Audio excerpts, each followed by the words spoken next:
Salut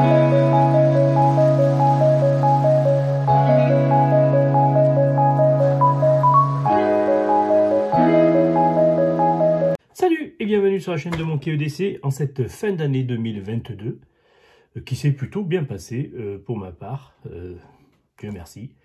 Un déménagement a eu lieu dans l'année, mais ça vous le savez. J'ai changé de lieu, j'ai changé de profession, j'ai changé un petit peu d'habitude, entre guillemets, même si régulièrement je retourne un petit peu à mon ancienne occupation avec les vignes, mais beaucoup moins que ce que je faisais auparavant, puisqu'en fait avant je le pratiquais à titre professionnel. Maintenant je le pratique plus à titre personnel, plus pour le plaisir et plus pour l'envie d'être entre camarades au milieu des vignes. On va faire un petit top 10, entre guillemets, de ce que j'ai apprécié et ce que j'ai utilisé le plus dans cette année 2022. Un assortiment par 4 différentes catégories, des produits, des items, entre guillemets, que j'ai eu dans mes rotations et qui, hors de ma volonté ou inconsciemment plutôt, sont revenus régulièrement dans ma poche. Et j'ai fait un petit peu le point et je me suis rendu compte qu'en fait, effectivement, j'utilisais assez régulièrement ces items-là, parce que je les appréciais, parce que je les trouvais pratiques, confortables. Pas que les autres ne vaillent absolument pas le coup, hein, de tous les couteaux que je peux avoir, portefeuille, montre, ainsi de suite. Mais c'est vrai que je me suis un petit peu attardé, comme nous tous, on a un petit peu entre guillemets nos préférences, et je me suis attardé plus que d'habitude sur certains de ces produits. On va faire un petit peu le tour de ça. Alors j'ai pris des petites notes. Alors, ça fait partie d'ailleurs des choses qui, on commence avec ça, des choses que j'utilise maintenant, enfin que j'utilisais déjà, mais alors maintenant encore plus. Je ne sors jamais maintenant sans un petit carnet pour prendre des notes, parce que je suis en permanence en train de noter, si ce n'est que simplement des idées pour des vidéos. Voilà, lorsque j'ai des idées qui me passent comme ça, j'aime bien les noter sur un bout de papier. Ça me permet de mieux les mémoriser en les écrivant sur un bout de papier. Je suis un petit peu de la vieille école. Et c'est vrai que j'ai pris cette habitude-là d'avoir toujours un petit carnet sur moi pour noter les choses. Alors, dans les petits carnets que j'en ai quelques-uns, hein, du Moleskine et ainsi de suite. C'est vrai que l'année dernière, j'étais très Moleskine, je tournais beaucoup autour de cette marque-là, j'appréciais beaucoup, je les achetais en lot. Puis petit à petit, en fait, je me suis aperçu que j'ai voulu essayer, par plaisir, d'essayer cette marque-là, de Rent-A-Rain, donc ces fameux petits carnets, voilà. Alors j'ai essayé les carnets à spirale, j'ai essayé les carnets comme ça, hein, de ce gabarit-là, toujours dans la même taille, puisque c'est ceux qui vont rentrer dans la poche arrière du jean.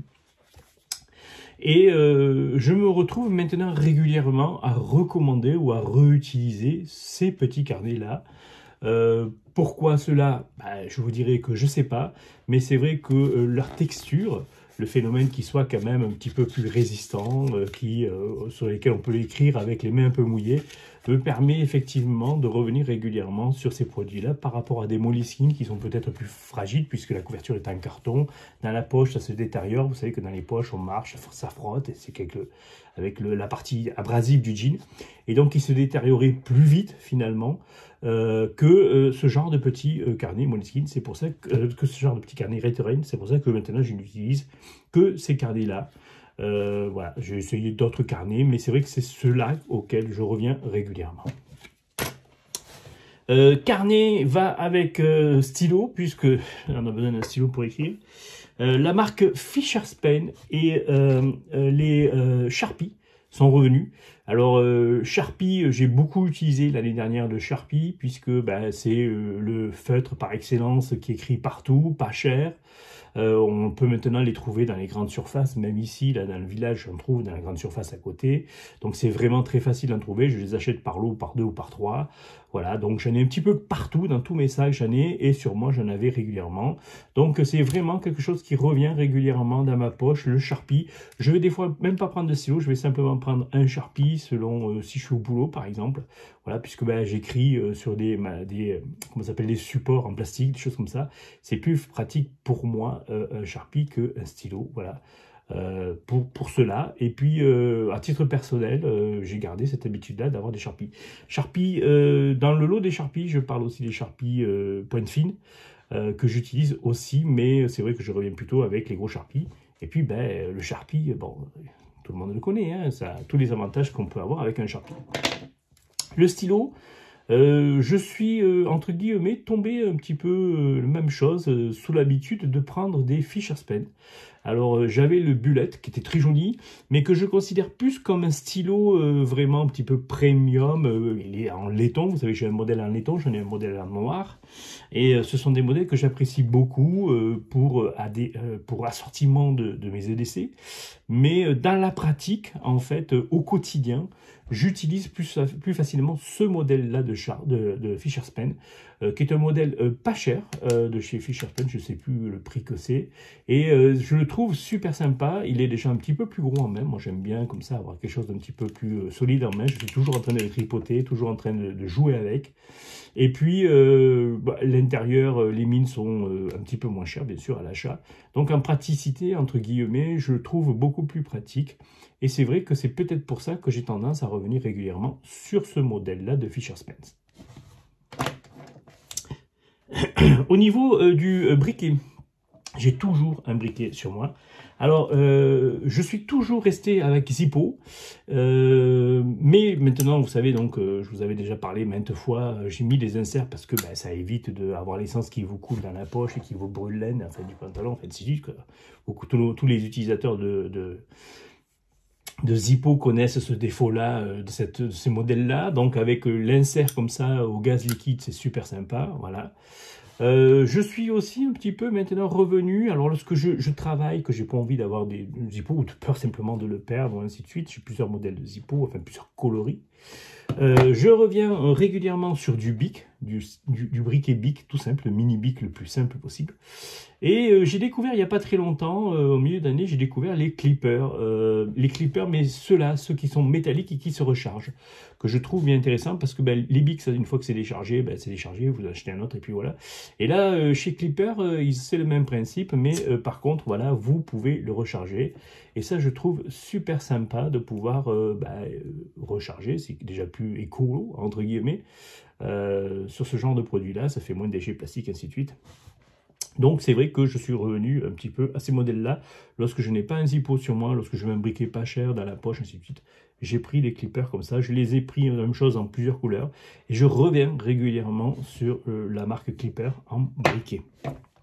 Au niveau des porte-cartes, vous savez que je ne suis pas du tout fanat des gros portefeuilles à la papa. C'est vraiment pas mon truc. Et puis surtout que maintenant, que ce soit le permis de conduire ou la carte d'identité sont au format carte de crédit. Donc en gros, on n'a plus besoin d'avoir des gros portefeuilles, des choses comme ça. La majeure partie du temps, moi, je paye avec Apple Pay, donc sans contact. C'est une habitude que j'ai pris et qui s'est instaurée avec le Covid, et vous savez, le fameux truc de payer sans contact pour éviter la contamination par l'argent. Donc j'ai gardé cette habitude-là, et très honnêtement, c'est super confortable, c'est super pratique. Tous mes tickets sont mémorisés dans l'application, ma comptabilité est suivie d'un coup d'œil. C'est vraiment super pratique, Apple Pay. Donc c'est vrai que j'utilise plus souvent ceci. Et j'ai quand même les cartes physiques sur moi, quelques-unes cartes, parce que si ce n'est que simplement pour mettre de l'essence, vous ne pouvez pas payer avec Apple Pay sans contact, il faut rentrer une carte pour taper votre code et ainsi de suite pour mettre de l'essence à la station essence. Donc j'utilise les cartes classiques qui sont les mêmes cartes que j'utilise pour Apple Pay. Donc pour les mettre dedans, je reviens régulièrement sur ce genre de mini porte-cartes minimaliste. Je me suis aperçu que c'est plus souvent en cuir et marron. voilà, parce que c'est une couleur qui me plaît, parce que ça revient régulièrement comme ça dans mes rotations. Et bien sûr, vous savez que j'ai toujours été un grand amoureux de la marque Gusti Leder, et c'est le cas pour ces deux-là. Donc c'est ces deux modèles qui reviennent assez régulièrement. Celui-là est vraiment hyper minimaliste, hein. Vous voyez, c'est juste un petit étui dans lequel vous glissez vos cartes. On peut rentrer 5-6 cartes dedans, la pièce d'identité, le permis de conduire, au niveau, le nouveau permis de conduire, là, en forme de carte de crédit. Voilà, c'est super pratique. Voilà, ça se glisse au fond d'une poche à l'avant du jean. Vous l'oubliez, voilà, vous embêtez pas, c'est vraiment très pratique.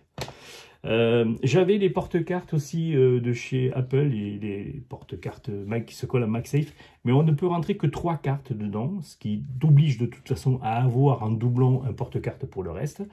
Et en plus, je trouve la praticité pour rentrer et pour sortir la carte pas très pratique. Ça colle, les cartes ont une certaine résistance à l'entrée et à la sortie de l'étui. Donc je trouve pas ça très pratique finalement. C'est pour ça que je reviens régulièrement à ce système-là de petites porte-cartes. On a donc chez Gusti Leder la même chose, celui-là. Hein, donc vous avez la possibilité d'y mettre 6 cartes. Puis enfin d'en mettre plus, hein, puisqu'il y a là quelques billets aussi, on peut mettre à l'intérieur. Voilà. Je reviens régulièrement à ce modèle-là. Dans une autre version, on a le Bolso Nardo, un truc comme ça. Hein, c'est une marque de chez Amazon aussi, qui fait des petits porte-cartes minimalistes comme ça, vous voyez, super sympa, avec la possibilité de mettre une carte ici, avec, vous voyez, vous avez hop, le slide pour pouvoir la sortir facilement. Les autres cartes vont à l'intérieur, et ici, il y a un petit compartiment pour mettre les billets, des choses comme ça. Voilà, je trouve ça bien pratique. Même chose, c'est quelque chose qui revient régulièrement. Dans ma rotation, ce genre de petit porte-cartes minimaliste en cuir marron. Voilà, c'est vraiment, je sais pas pourquoi, c'est plus la couleur marron que le noir qui va m'attirer et que j'utilise. En plus, ça prend une patine en vieillissant, c'est vraiment phénoménal, c'est super agréable à utiliser. Au niveau des montres, donc j'ai toujours, enfin pas depuis très longtemps, utilisé Apple Watch. Avec le boulot, j'ai tendance un petit peu à laisser Apple Watch, et puis tout simplement ce qui se passe, c'est que je me suis aperçu que j'ai beaucoup de notifications. Avant j'en avais beaucoup, pour niveau professionnel c'était pratique pour moi, mais là maintenant au travail où je suis, j'ai beaucoup de notifications qui viennent tout simplement des commentaires YouTube, des emails, des choses comme ça, et donc du coup j'avais toujours le poignet qui était en train de vibrer en permanence, donc c'était assez désagréable. Donc j'ai laissé un petit peu tomber Apple Watch, tout en gardant quand même une montre connectée dans laquelle j'ai quelque chose d'un petit peu plus pratique, mais qui fasse plus montre. Je suis revenu à des montres à aiguille assez classiques. Donc on a par exemple ici une Festina. Une autre que j'apprécie beaucoup, qui est une semi-connectée, c'est la marque Withings, que vous connaissez, hein. Donc ce modèle-là, je vous l'avais déjà présenté. On est sur la ScanWatch. Voilà, montre super sympathique, qui garde donc un système comme ça à aiguille. Et puis ici, vous voyez, lorsqu'on appuie, voilà, vous avez un petit écran qui apparaît, un petit écran tout rond, avec juste le strict minimum des notifications dont vous avez besoin.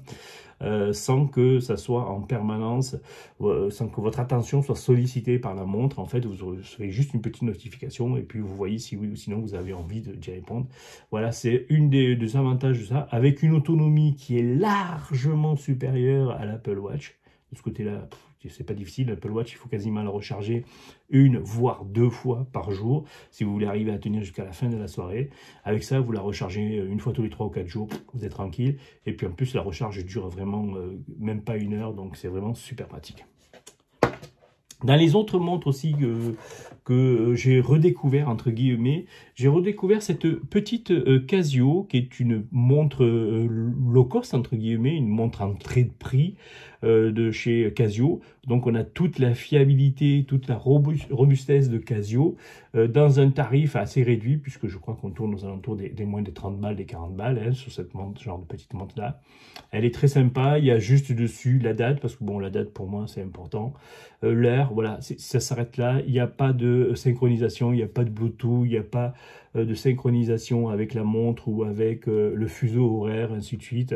C'est pas du solaire, c'est une montre simplement qui donne l'heure. Et ça, finalement, moi j'y suis revenu, puisque nous sommes tous possesseurs maintenant de téléphones dans lesquels nous avons toutes les notifications, la météo, tout ce qu'on a besoin de savoir. Donc c'était pas nécessaire d'avoir un écran supplémentaire au poignet pour pouvoir avoir toutes ces notifications-là. Vous avez le téléphone, on est déjà très excessivement sollicité par les écrans, pour pas être en plus dérangé par une montre qui lance trop de notifications au poignet. Lorsque je pratique un petit peu l'activité extérieure, des choses comme ça, je vais plutôt utiliser donc cette Garmin, cette Suunto Core. La classique, c'est un modèle qui est très ancien maintenant, que j'ai eu pour pas très cher, puisque c'est un modèle qui est maintenant très ancien, donc d'autres versions plus modernes, mais aussi plus connectées, sont sorties. Celle-ci, donc, a tous les avantages, c'est comme une Casio, si vous voulez, voilà, avec vraiment quelque chose d'assez simple, sauf qu'il y a quand même un altimètre, un baromètre dedans, voilà, et il y a pas de GPS sur cette version-là, ça reste quand même une montre assez simple, mais qui a quand même le strict nécessaire, et qui fonctionne très très bien, avec une autonomie, voilà, c'était une pile dedans, donc vous êtes tranquille dessus. En termes de couteau, je me suis aperçu régulièrement que je remets en poche à peu près toujours les mêmes types de couteaux, et plus particulièrement l'année 2022 a été riche, puisque en plus j'ai affiné et approfondi ma collection des Spyderco. J'utilise beaucoup plus souvent maintenant des Spyderco en poche. Le Tenacious par exemple, qui est le modèle le plus classique que tout le monde utilise maintenant, c'est vraiment le plus connu et le plus abordable entre guillemets des Spyderco, ouais, puisque 50-60 balles maintenant on le touche.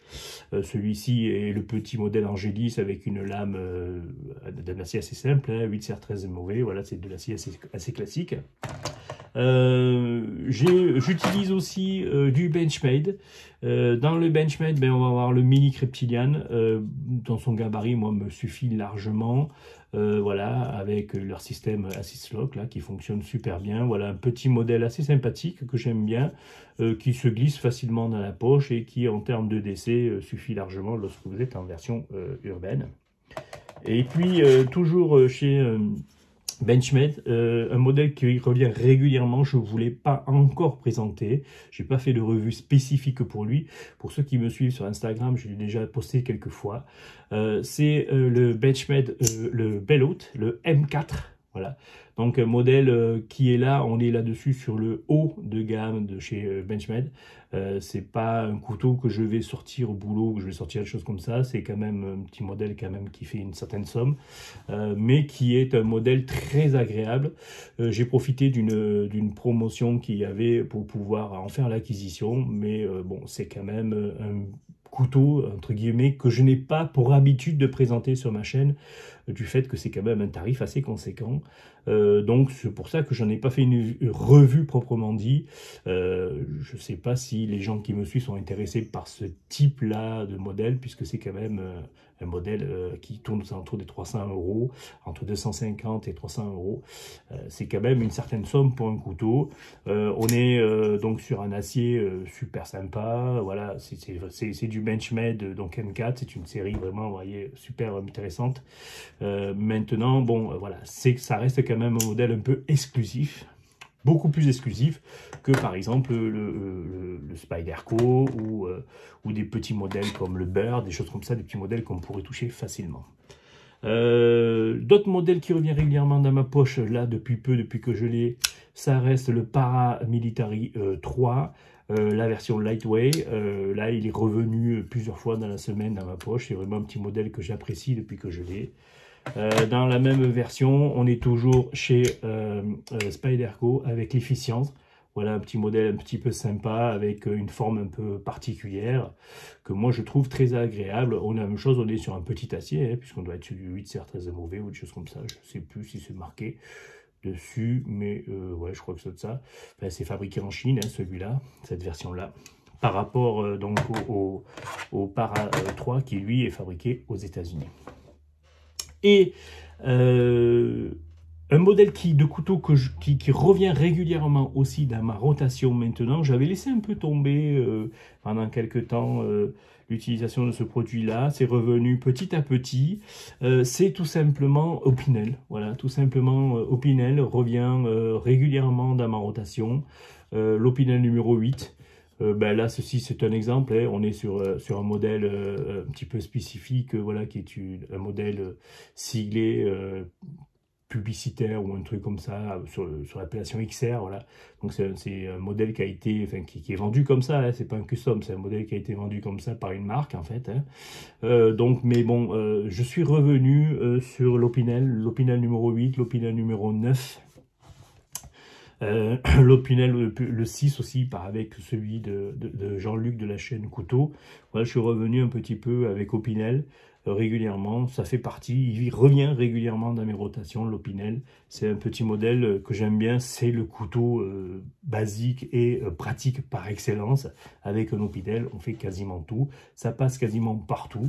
Voilà, c'est vraiment un petit outil bien sympathique. Donc c'est revenu dans ma rotation, ça revient régulièrement dans ma rotation. Après, autour de ça, va graviter quelques modèles, mais c'est vrai que ces modèles-là, c'est ceux qui se retrouvent assez régulièrement dans ma poche, dans cette année 2022. Au niveau des multitools, j'ai des pinces multitools, des choses comme ça. Depuis que j'ai arrêté de travailler un petit peu dans les vignes, j'ai arrêté un petit peu de porter des multitools. Par contre, en termes de petits multitools, je vais porter toujours donc du Victorinox. Les modèles qui reviennent assez régulièrement dans ma poche au niveau des Victorinox, c'est le Huntsman, c'est vraiment le modèle, voilà, emblématique que j'ai toujours utilisé, que j'ai toujours eu. Ça a été mon premier Victorinox, ça vous le savez. Donc il revient régulièrement. Tout dépend de la forme. Le bois maintenant, parce que ça faisait un moment que j'en voulais un, donc j'ai eu un Huntsman en bois, celui qui revient régulièrement, parce que en accord avec un petit porte-carte en cuir, c'est merveilleux. Voilà, le Huntsman, c'est vraiment le petit modèle avec un Opinel, ça va super bien en bois. Voilà, c'est vraiment le petit multitool par excellence que je vais utiliser régulièrement. Et puis là, vraiment, depuis très peu, il me quitte quasiment plus. C'est le modèle que je vous avais montré, que j'ai customisé avec des plaquettes en micarta. Voilà, une petite aragonette que j'ai changée, ainsi de suite. Bon, voilà, le modèle Tinker Deluxe, je crois que c'est, hein, si maintenant j'ai mon souvenir, c'est le Tinker Deluxe. Ou le Super Tinker, ou un truc comme ça. Vraiment un petit modèle qui revient régulièrement dans ma rotation. Au niveau des lampes torches, j'ai par habitude, donc l'année dernière, en 2021, j'utilisais régulièrement, elle venait régulièrement dans ma poche, cette Wootac. Cette petite Wootac, c'est un petit modèle, je ne sais plus lequel c'est là, je vais vous lire, c'est la W1, voilà, avec 550 ou 530 lumens, voilà, avec simplement un bouton on-off, voilà, qui est avec 3 modes, 4 modes avec le stroke, qui se recharge en USB ancienne génération, USB normal, quoi, voilà, qui revenait régulièrement. Je l'utilise toujours, hein, c'est un petit modèle, vous voyez, il commence à un petit peu à, vous voyez, il y a des traces à gauche, à droite, des frottements dans la poche avec les couteaux, des choses comme ça. Voilà, elle est un petit peu usée. C'est un modèle qui était l'année dernière mon modèle phare, entre guillemets, dans l'année. J'utilisais assez régulièrement. Cette année, j'ai plus porté mon dévolu sur la marque Phoenix, et plus exactement sur ce modèle-là, qui est en fait la PD25R. Voilà, donc une très jolie et très pratique lampe torche. Ce que j'apprécie beaucoup sur cette lampe torche, c'est déjà qu'au niveau du gabarit, elle est un petit peu plus grosse. Elle a une partie cannelure, donc en termes de celle des Français, super, voilà, pour ceux qui veulent l'utiliser. Elle a le clip, vous savez, vous pouvez la porter dans la casquette et sur le sac. Enfin voilà, c'est vraiment super pratique de ce côté-là. Et c'est vrai que c'est un modèle qui revient régulièrement. Il peut se recharger donc en USB-C, en USB type C pour la recharge. Moi, il y a le port, vous voyez ici, ça se dévisse et vous accédez donc au port ici pour pouvoir la recharger directement. Moi, je recharge plus les accus directement sur un chargeur accus de la marque Nightcore. J'ai plus cette habitude-là puisque on m'a expliqué que c'était quand même mieux. Ce que j'aime bien dessus, c'est qu'il y a un bouton à l'arrière on-off, voilà. Et puis vous changez les modes avec le bouton ici dessus là, voilà, pour pouvoir changer les modes, voilà, super low avec strobo et ainsi de suite. Voilà, donc je trouve ça super sympa à utiliser. Elle vient régulièrement, surtout avec les journées qui sont bien raccourcies. Je vous rappelle que la journée la plus courte. En soleil sera le 21 décembre, même si techniquement en termes solaires c'est plutôt le 18 décembre, mais bon, au niveau calendrier c'est le 21 décembre, la journée la plus courte. Donc une lampe torche c'est toujours pratique, surtout lorsque comme moi vous vivez un peu en campagne comme ça reculée, où vous avez besoin des fois d'accéder à l'extérieur, si ce n'est que pour aller sortir les poubelles, des choses comme ça, avec une lampe torche. Surtout ici il y a beaucoup de brouillard. Un autre modèle qui vient régulièrement de ma poche, qui est un petit peu plus volumineux, donc c'est pour ça que je ne l'utilise pas tout le temps, mais c'est vrai que c'est un modèle que j'aime beaucoup. C'est la Nikkor, la P18, voilà, un modèle très tactique, plutôt orienté, vous voyez, militaire, des choses comme ça, avec son gros bouton poussoir à l'arrière. Voilà, un modèle bien sympa, voilà, et puis vous changez comme ça, juste en appuyant, en faisant des demi-clics, vous changez l'intensité. Voilà, puis on l'éteint. Voilà, c'est un modèle super sympa, que moi j'aime beaucoup aussi. Il revient régulièrement, il a fait partie de ma rotation pendant très longtemps. Il a été un petit peu rattrapé par la Phoenix, quand elle est arrivée. Mais c'est vrai que c'est un modèle qui m'a suivi pendant cette année 2022, une bonne partie de l'année. Voilà, je vous remercie pour le visionnage. Si vous avez des questions ou des commentaires, c'est avec plaisir. Si on ne se revoit pas, je vous souhaite d'excellentes fêtes de Noël en famille. Profitez-en, c'est important. Et j'essayerai de vous faire une petite vidéo d'ici la fin de l'année, bien sûr, pour vous souhaiter tous les vœux qui sont nécessaires. Sur ce, n'hésitez pas à vous abonner si ce n'est pas le cas. Vous êtes encore 67% à visionner mes vidéos sans être abonné. Donc faites-le, c'est un petit clic, mettez la cloche, vous serez notifié. Des vidéos sortent régulièrement. L'année 2023 continuera avec des vidéos qui seront assez riches. Donc voilà. Allez-y, faites-vous plaisir, mettez un petit pouce bleu, un commentaire. N'hésitez pas à donner votre rotation de l'année 2022, les couteaux qui vous ont, ou les lampes, ou le portefeuille, ou la carte qui vous a un petit peu marqué cette année 2022 et qui a eu tendance à faire partie du fond de votre poche. Sur ce, à très bientôt. Prenez soin de vous.